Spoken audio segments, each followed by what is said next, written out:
कल दिन भर की सियासी गहमागहमी के बीच आज सन्नाटा पसरा हुआ है। ना तो कहीं ईडी की कार्रवाई हो रही है, ना ही कोई राजनीतिक बैठक का दौर चल रहा है। ऐसे में कल जिस तरह दिन भर कयास लगाए जा रहे थे कि क्या सत्ताधारी पार्टियों के विधायकों की जो बैठक हो रही है उसमें क्या निर्णय लिया जाएगा, क्या कल्पना सोरेन अगली मुख्यमंत्री के उम्मीदवार हो सकती हैं, क्या गांधी सीट से उन्हें चुनाव लड़ाने पर चर्चा की जाएगी। लेकिन जैसे ही बैठक के बाद तमाम विधायक बाहर निकले, सभी ने एक सुर में कहा कि हेमंत सोरेन सीएम हैं और वही सीएम रहेंगे। तो क्या सब कुछ ठीक ठाक है या फिर किसी बड़े तूफान का इंतजार सत्ताधारी पार्टी कर रही है? हमारी सहयोगी करिश्मा हमारे साथ जुड़ रही हैं, समझने की कोशिश करेंगे। करिश्मा, आज जिस तरह सन्नाटा पसरा है, ना तो कहीं ईडी की कार्रवाई, ना ही कोई पॉलिटिकल हलचल, क्या माना जाए कि आने वाले तूफान से पहले की ये शांति है? जी, जाहिर सी बात है कि सूबे के मुख्यमंत्री हेमंत सोरेन को लगातार ईडी की ओर से समन जारी किया जा रहा था और उस वक्त से ही कयास लगाया जा रहा था कि आखिर मुख्यमंत्री हेमंत सोरेन ईडी कार्यालय जाएंगे या फिर नहीं जाएंगे। अगर नहीं जाएंगे तो ईडी की ओर से अगला एक्शन क्या होगा। लेकिन जब 7वां समन जारी होता है और उसमें लिखित मांगा जाता है कि मुख्यमंत्री हेमंत सोरेन कहां आने में कंफर्टेबल है, यानी कि यहां उन्हें ही पूछा जाता है कि आप कहां आ सकते हैं, ईडी के अधिकारी वहीं आपसे आकर सवाल पूछ सकते हैं। लेकिन उन्होंने एक दिन बाद उसका रिप्लाई किया, यानी कि जब उनका पूरा समय खत्म हो गया था, 2 दिनों के अंदर उन्हें लिखित पत्र देना था। लेकिन जब 2 दिन खत्म हो जाते उसके बाद मुख्यमंत्री हेमंत सोरेन लिखित पत्र देते और उनका कहना है कि यहाँ पर उनका मीडिया ट्रायल चल रहा है, निष्पक्ष तरीके से जांच होनी चाहिए और इसको लेकर कई कयास जो है उस वक्त से लगाए जा रहे थे। साथ ही साथ ये भी कहा जा रहा था कि शायद मुख्यमंत्री के चेहरे बदल सकते हैं आने वाले समय में। उनकी जो धर्मपत्नी है कल्पना सोरेन, उनका नाम का भी जिक्र जो है वो काफी चल रहा था और इसको लेकर लगातार कई लोग अपनी बातों को रखते हुए नजर आ रहे थे। लेकिन देखिए, जिस तरीके से सियासी उठापटक के बीच पहले कांग्रेस की विधायक दल की बैठक रखी जाती है, उसमें चर्चाएं होती है और ये भी माना जा रहा था कि उस चर्चाएं में ये भी होगा कि किस तरीके से ईडी की दबिश है और किस तरीके से यहाँ की सरकार पर लगातार हमला किया जा रहा है। उनका ये भी कहना है कि जहाँ जहाँ बीजेपी गैर शासित राज्य है वहाँ पर ईडी और लगातार कई जो एजेंसीज है उनसे डराया जा रहा है और यहाँ की सरकार को गिराने की साजिश लगातार चल रही है। एक और बात करिश्मा, अंबा प्रसाद से जब आपने बात की थी तो उस वक्त उन्होंने कहा कि हम प्रमाण पर विश्वास करते हैं और कोई प्रमाण नहीं मिला। जब चुनाव आयोग से ये लोग नहीं सके तो ईडी को लगाया, ईडी से नहीं सक रहे हैं तो अब पता नहीं ये लोग क्या करेंगे। यानी ये लोग सत्ताधारी पार्टी है या यूँ कहे मुख्यमंत्री हेमंत सोरेन ये भी इंतजार कर रहे हैं कि ईडी का अगला कदम क्या होगा, उसके बाद ही कोई स्टेप उठाया जाए। जी, यहाँ पर अगर कोई भी सत्ताधारी विधायकों से बातचीत करते हैं आसिया, तो उनका यही कहना रहता है कि आधार क्या है। ईडी की ओर से लगातार कार्रवाई तो की जा रही है लेकिन मुख्यमंत्री हेमंत सोरेन गलत नहीं है, वो डर नहीं रहे हैं और उनका ये भी कहना है कि जा क्यों नहीं रहे, ये भी तो एक सवाल बार बार उठ रहा है। एक सवाल उठ रहा है, लेकिन उनका कहना है कि मुख्यमंत्री है वो, अवैध खनन मामले में वो तो गए ही थे, 14 से 15 घंटे उनसे पूछताछ हुई, तो क्या ईडी की ओर से लगातार समन आएगा तो क्या वो मुख्यमंत्री है वो जाएंगे? वो नहीं जाएंगे।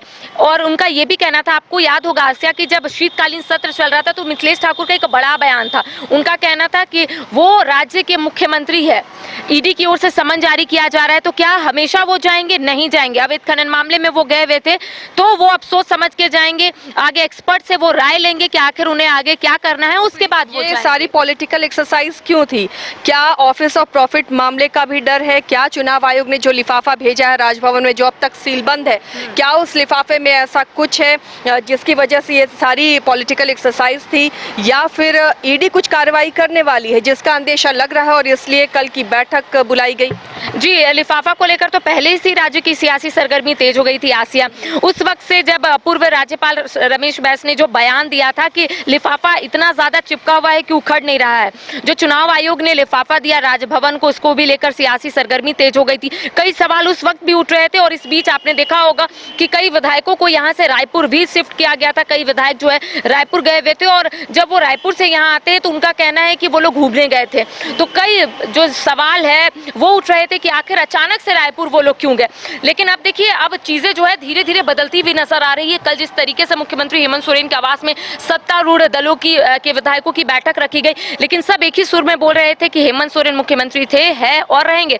तो कह सकते हैं कि जो अंदर मंथन हुआ है, कई विषयों को लेकर मंथन हुआ है कि किस तरीके से अगर परिस्थिति जो है वो बदलेगी तो आखिर इनके पास विकल्प क्या रहेगा। आपने सही कहा कि गांडिया सीट को खाली कराया गया है, सरफराज अहमद ने इस्तीफा दिया है और इसके भी कई मायने निकाले जा रहे हैं। लेकिन कल जिस तरीके से मुख्यमंत्री हेमंत सोरेन ने एक लाइन कही है, उनका कहना है कि राजनीति में ऐसा कम देखने को मिलता है कि कोई बलिदान दे। और सरफराज अहमद जब बाहर निकले तो उन्होंने ज्यादा कुछ मीडिया से नहीं कहा, लेकिन उन्होंने कहा कि अंदर बहुत पॉजिटिव वे में बातचीत हुई है, मंथन हुआ है। साथ ही साथ उनका ये कहना है कि कल्पना सोरेन को लेकर कोई भी बातचीत नहीं हुई है, क्योंकि हेमंत सोरेन सीएम थे, है और रहेंगे। साथ ही साथ उनका ये भी कहना है कि कई विषयों को लेकर चर्चाएं हुई है कि किस तरीके से हम लोग एकजुटता का परिचय दिखाए, किस तरीके से हम लोग आगे बढ़े। साथ ही साथ ये भी माना जा रहा है आसिया कि आने वाले समय में सत्तारूढ़ दलों के विधायकों की ओर से एक शक्ति प्रदर्शन भी देखने को मिलेगा। इसको भी लेकर शायद अंदर इस विषय को लेकर मंथन की गई होगी, क्योंकि इनका कहना है कि यहाँ पर गैर बीजेपी शासित राज्य है, यानी कि यहाँ पर अलायंस की सरकार है और ऐसे में यहाँ पर चाहे ईडी हो, चाहे अलग अलग जो एजेंसीज है, उनकी ओर से यहाँ पर दबिश देखने को मिल रही है लगातार। की जो बैठक थी करिश्मा, क्या वो शक्ति प्रदर्शन माना जाए या फिर राज्यपाल अभी राज्य में नहीं है, राज्य से बाहर हैं, 8 जनवरी को वो वापस आएंगे, तो क्या उससे पहले कोई एक्शन नहीं लेना चाह रही सत्ताधारी पार्टियां? हाँ, ये भी हो सकता है क्योंकि राज्यपाल यहाँ पर है नहीं आसिया, वो चेन्नई गए हुए हैं और ये माना जा रहा है कि 8 जनवरी को वो झारखंड आएंगे, यानी कि राजधानी रांची आएंगे। लेकिन उससे पहले एक शक्ति प्रदर्शन के रूप में तमाम जो विधायक है, सत्तारूढ़ दलों के विधायक है, वो एकजुट हुए हैं और ये बताने और समझाने की कोशिश की है कि हम लोग एकत्रित इसलिए हुए हैं क्योंकि हम लोग एकजुट है और आने वाले समय में किसी ने भी करिश्मा ये कहा कि गांडे सीट क्यों खाली कराई गई? किसी ने ये नहीं कहा। अगर किसी से भी हम लोग पूछने की कोशिश कर रहे थे तो उनका कहना था कि इसको लेकर चर्चा ही नहीं हुई है। आप ये पूछिए कि चर्चाएं किस किस विषय को लेकर हुई है, तो आप सोचिए कि जो सवाल है उस सवाल से वो लोग हटकर ये बताने की कोशिश कर रहे हैं कि अंदर सिर्फ विकास को किस तरीके से तेज किया जाए, विकास की गति को किस तरीके से तेज किया जाए, कई क्षेत्र में काम अच्छे से नहीं हो रहा है उसको किस तरीके से फ्लोर पर लाया जाए। तमाम सवाल का जवाब वो लोग दे रहे थे, लेकिन गांडिया सीट के साथ साथ मुख्यमंत्री के चेहरे को लेकर उन्होंने कुछ नहीं कहा। आपने देखा होगा कि राज्यसभा सांसद महुआ मांझी भी जब बाहर निकली तो उनका कहना है कि हम लोगों ने सिर्फ बात किया कि किस तरीके से ईडी की दबिश देखने को मिल रही है, किस तरीके से यहाँ पर सरकार अपने कार्यकाल के 4 साल बेहतरीन तरीके से निभाई है, लेकिन फिर भी यहाँ पर उन्हें परेशान किया जा रहा है, ईडी की दबिश देखने को मिल रही है। आपने देखा होगा कि अभिषेक प्रसाद उर्फ पिंटू जो मुख्यमंत्री हेमंत सोरेन के प्रेस सलाहकार है, उनके आवास में भी अहले सुबह से ईडी की छापेमारी चल रही थी और इस बीच ये भी कयास लगाया जा रहा था कि शायद अब कुछ बदल सकता है, चीजें बदल सकती है। लेकिन जब शाम में मुख्यमंत्री हेमंत सोरेन के आवास में जब सत्तारूढ़ दलों की बैठक हुई तब उससे पहले भी कई कयास लगाए जा रहे थे, शायद कल्पना सोरेन का नाम आगे आ सकता है, लेकिन मुख्यमंत्री हेमंत सोरेन ने इसका खंडन किया। उनका कहना है कि ये सिर्फ मीडिया का उपज, ऐसा कुछ नहीं है, हम लोग एकजुट है चाहे बीजेपी कितना भी परेशान करे।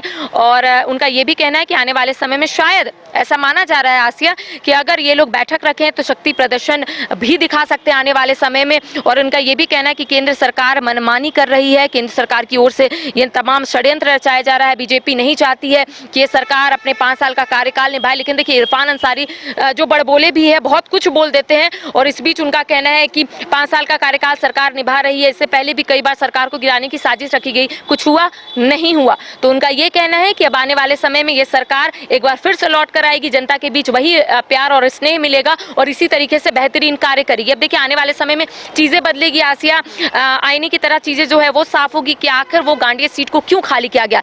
जो कह सकते हैं कि पॉलिटिकल पंडित है, उनका ये कहना है कि गांडिया सीट को इसलिए खाली कराया गया ताकि अगर परिस्थिति बदलती है तो कल्पना सोरेन को गांडिया सीट से चुनाव लड़ाया जाएगा।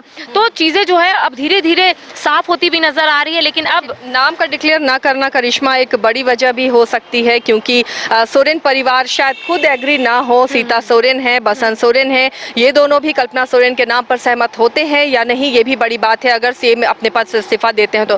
बहरहाल अब इस सरकार को 1 साल से भी कम का वक्त बचा है, ऐसे में क्या अब कोशिश बीजेपी करेगी कि सरकार गिरे? जो आरोप लगाए जा रहे हैं, अगर गिरती है सरकार तो इसका फायदा किसे होगा? आने वाले दिनों में ये देखना काफी दिलचस्प होगा। अगर वक्त से पहले ये सरकार गिरती है तो क्या इसका फायदा सत्ताधारी पार्टियों को होगा, सोरेन परिवार को होगा, या फिर इसका फायदा बीजेपी को मिलेगा? क्या जो अब कदम होगा, चाहे वो पक्ष का हो या विपक्ष का हो, बहुत फूंक फूंक के रखा जाएगा, क्योंकि इस साल इलेक्शन है और लोकसभा लोकसभा चुनाव के साथ विधानसभा का चुनाव भी है, तो ऐसे में सभी पॉलिटिकल पार्टीज ये चाहेगी कि हर एक कदम बहुत सोच समझ कर आगे बढ़ाया जाए जिसका दूरगामी परिणाम हो। बहरहाल इसी तरह अपडेट और एनालिसिस आप तक पहुंचाते रहेंगे। आप देखते रहिए न्यूज़ 22 को। राजधानी रांची में वाइल्ड वादी लेकर आया है रांची फ्लावर पार्क, जहां आकर्षक फूल मोह लेंगे आपका दिल। रात में आकर्षक लाइट से नजारा होगा रंगीन। परिवार के साथ उठाइए ट्रैम्पोलिन पार्क का लुत्फ। की जगह पर मिलेगा amusement park, zip line, bird park, picnic और कुल्हड़ चाय का भी मजा। Monday to Friday entry fees सिर्फ 200 रूपए और सैटरडे और हॉलीडेज में महज 300 रूपए में भरपूर मनोरंजन। तो आइए वाइल्ड वादी। घर के लिए ग्रोसरीज की जरूरत हो या चाहिए फल और सब्जी, डेयरी या बेकरी प्रोडक्ट्स चाहिए या beverages, snacks and branded foods चाहिए हो या ब्यूटी प्रोडक्ट्स, अब इनके लिए अलग अलग दुकानों की तलाश हुई खत्म, क्योंकि रांची में खुल गया है केस्टो मार्ट, जो रखे आपका और आपके बजट का ख्याल। हर सामान पर 5% की छूट, होम डिलीवरी की सुविधा भी। आज ही पधारें। Kesto Mart, one-stop solution for every customer's requirements. Call 9153989339.